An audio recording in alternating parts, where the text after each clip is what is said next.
Grazzi Sinjuri, nerġa' nilqakom biex tibqgħu issegwu il-programm. Issa sa ngħaddu għal Culture News u sa nintaqgħu ma' Edward Karwana Galizja ħalli nisimgħu aktar dwar il-produzzjoni li qed jaħdem fuqha jisimha Mothers and Sons.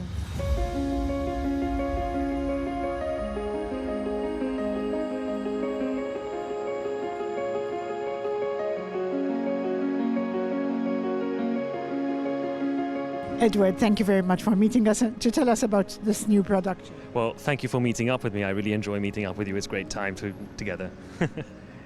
Tell us more about this production. It sounds really interesting. Okay, well, this is a play called Mothers and Sons. It's set in New York, around about 2014.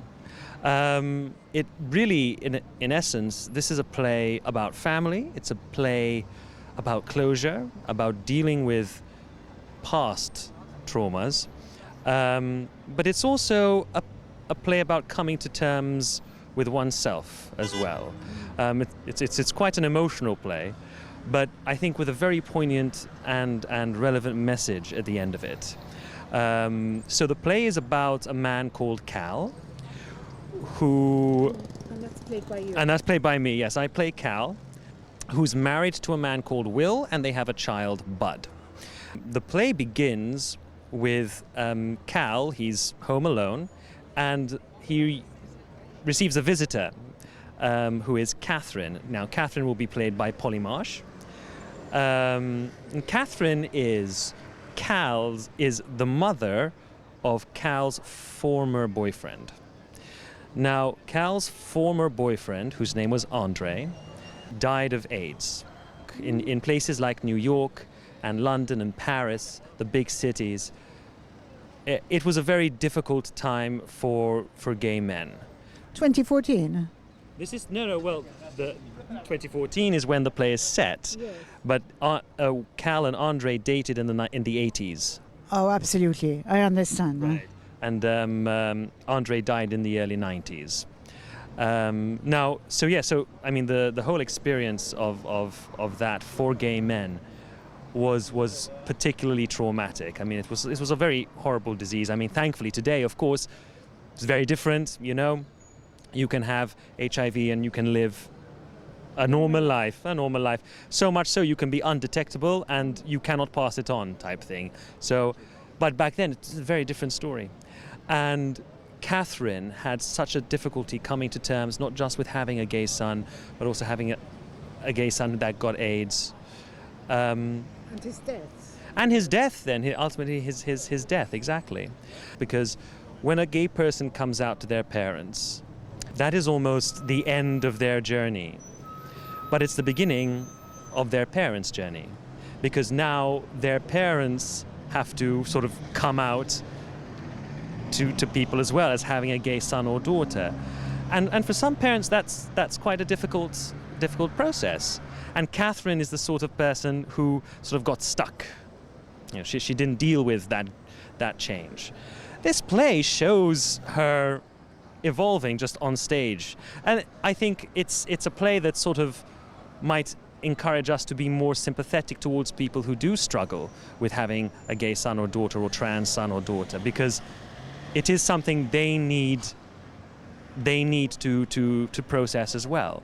Bear in mind that it's a process for your parents as well. I think that's an important thing to bear in mind. I think to me that's something that really stood out for me. What was interesting, you said that Catherine is a very conservative person. Correct, yes. She comes from a very religious background. Polly is a wonderful professional. She's been wonderful to work with. Tyron Grima, who's the director as well, has really gone into the details with us. We've sat down and combed through the script. We've discussed. We've exchanged ideas. And David Kirkop as well, who's playing Will. I think we're really enjoying sinking our teeth into this. So, what were the challenges for you to play this part, this role? Well, this whole play it's quite an emotional play. It's very, I think, difficult as an actor to play this type of role without overdoing it. work with this script without coming across as too preachy or political, because it's not. This is a story. This is a story about family. This is a story about grief, about closure, and that delicate balance, I think, has been and remains the greatest challenge for all of us, really.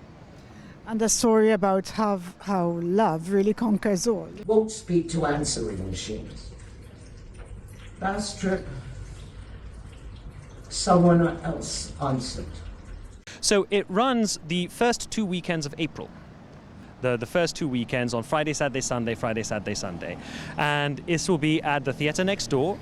Tickets are on the market. You can book your tickets now. And it's, we don't have any matinees, so it's just in the evening. Thank you very much for that. What's next for you, Edward, after this? Well, after this, I move on to the MADC Shakespeare, which is going to be at San Anton, the annual San Anton Shakespeare. And then after that, question mark. Now, I don't know, nothing's settled, nothing's fixed, but hopefully another 2 other productions later, one at the end of this year or maybe next year. We'll see. So we look forward to seeing you again here with us. Yes. In San Anton. At San Anton, yes, that for sure.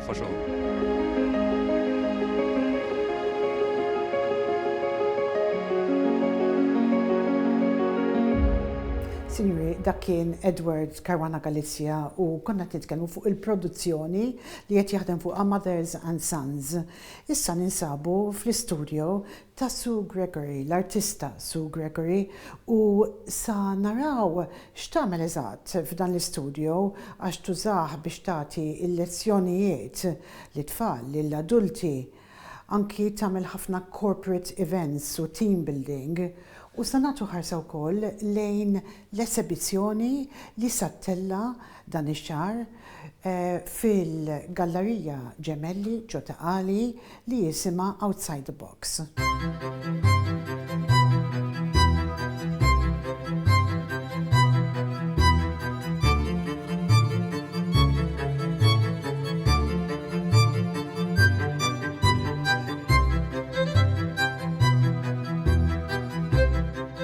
Grazzi li l-għajtna għek fil-post ta' xogħol tiegħek. Qed nieħu gost li qed naraw l-arti tiegħek fl-ambjent fejn taħdem. Grazzi tal-istedina. Għajdi xi ħaġa kif bdejt fl-arti? Kif bdejt fl-arti? Mela, jiena kont għallima skola primarja għal 30 sena. Qatt ma ħlomt li se nkun artista, laqqas idea. Imma mbagħad ġie l-Covid u konna fil-lockdown u bdejt impinġi bil-kuluri ta' tfal, ġifieri kelli xejn. Għas kont naf id-differenza bejn acrylics jew watercolor. U applikajt għal online course ma' espert fil-watercolor u bdejt minn hemm. Bdejt impinġi bil-watercolor u daqshekk. No turning back. Ġifieri hawnhekk hawn ġew stess jisiru klassijiet tal-arti għall-adulti u anki għat-tfal.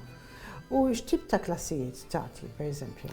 Il-kors huwa tal-watercolor. Għandi l-age groups, age 6 to 9, u mbagħad 9 to 12, u mbagħad l-adulti.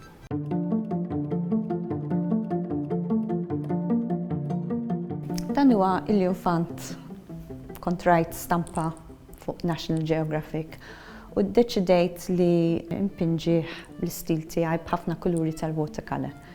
Fil-fatt tant oġobni li żammejtu. Għandek dawn il-figuri li huma irqa u twal ħafna. Eżatt, ngħidilhom il-long people. Kont rajt stampa u I was inspired, ġifieri, u bil-mod they evolved into family portraits, ġifieri nagħmel portraits ta' familja, pereżempju, jew ta' tim tal-futbol, tim tal-Liverpool, pereżempju, b'tifel li huwa akkanit fil-Liverpool, ġifieri mal-plejers tiegħu. Għamilt hekk ukoll. Jew ir-Reġina u David Beckham, miegħek pereżempju għax inti akkanita.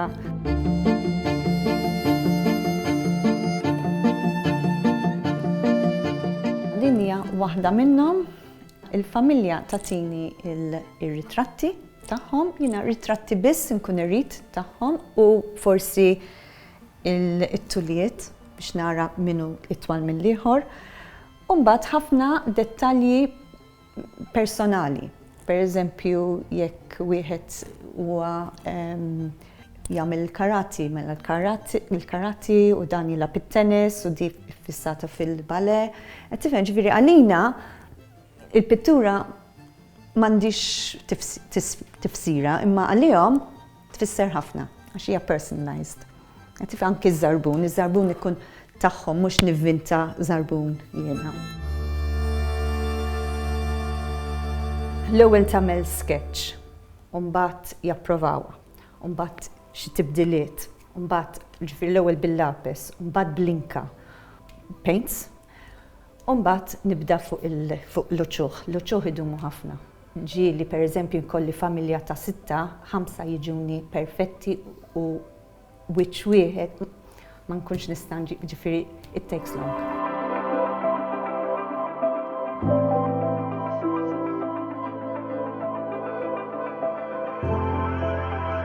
Se jkolli l-eżibizzjoni ta' Ali għand Mcnally Frame Makers ta' Ali Craft Center.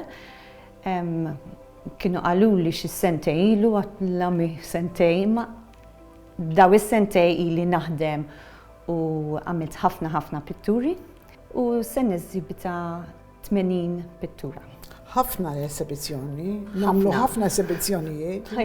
I don't do things in half measures. Tlita biss u ġili jkun hemm forsi 20 jew 30 li żjed. Iva, imma tant għandi stilijiet differenti.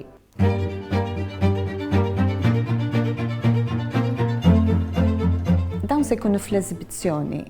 Nirrabja ħafna meta nara l-arkitettura Maltija qed tisparixxi. Allura bdejt nieħu ritratti ta' arkitettura meraviljuża li għandna madwar Malta kollha, li pereżempju tal-Lombard Bank ta' Taslima. U bdejt impinġihom b'ħafna paċenzja, blinka, l-ewwel lapis, mbagħad blinka u mbagħad bil-watercolor. Hawnhekk għandi binja li rajt il-belt kienet hija naħseb għada malandata ħafna u jiena pinġejta kif nixtieq nara xi darba. Tifhem? Għax bellezza ta' arkitettura u galleriji.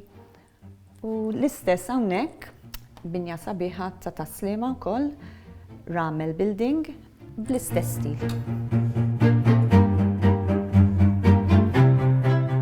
L-eżibizzjoni tiegħi jisimha Outside the Box. Għax jiena bdejt issa impinġi fuq il-mount, ġifieri noħroġ mill-istampa. Sewa, in the night. Noħroġ mill-istampa. Għax bdejt nagħmel il-long people b'id waħda pereżempju barra.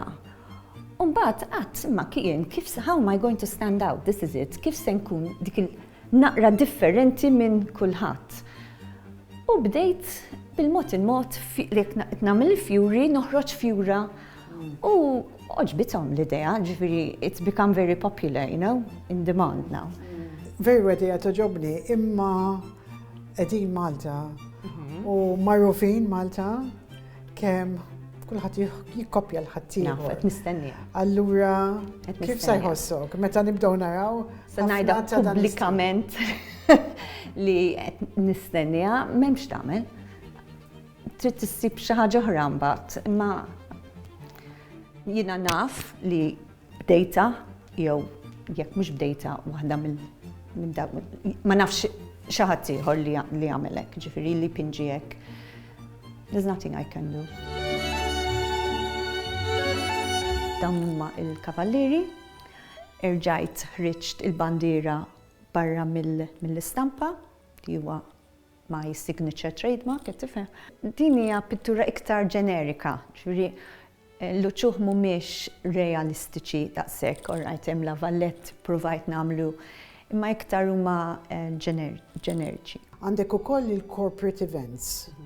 Iġifieri dejjem min inkollu għaddejja l-corporate events, għal forsi min ma jafx, huwa tip ta' team building, u xek. Eżatt, team building fej jew grupp ta' ħbieb jew kumpaniji jiġu hawnhekk jibbukjaw party u jixorbu l-imbit, ġifieri kun hemm naqra nibbles u ipinġu fuq canvas bl-acrylics lid-darba u jieħdu gost satej bil-mużika.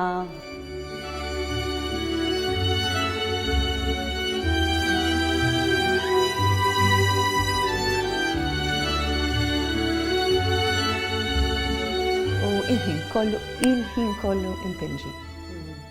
Imma tagħmilha għax tħobb, għandek passjoni kbira. Passjoni kbira. Jiena kollox li nagħmel bit-passjoni, no half measures.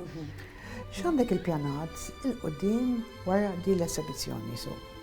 Wara din l-eżibizzjoni, għandi eżibizzjoni żgħira is-sena d-dieħla, naħdem fuqha, inkompli bil-lezzjonijiet. U forsi nkabbar il-corporate daw il-parties. Il-team building. Il-team building, nkompli mpinġi.